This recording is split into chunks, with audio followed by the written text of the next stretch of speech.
بسم الله الرحمن الرحيم الله الذي خلق السماوات والأرض وما بينهما في 6 أيام ثم استوى على العرش ما لكم من دونه من ولي ولا شفيع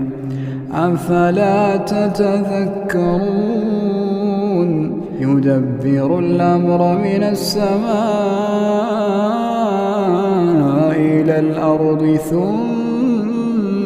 يعرج إليه في يوم كان مقداره 1000 سنة مما تعدون ذلك عالم الغيب والشهادة العزيز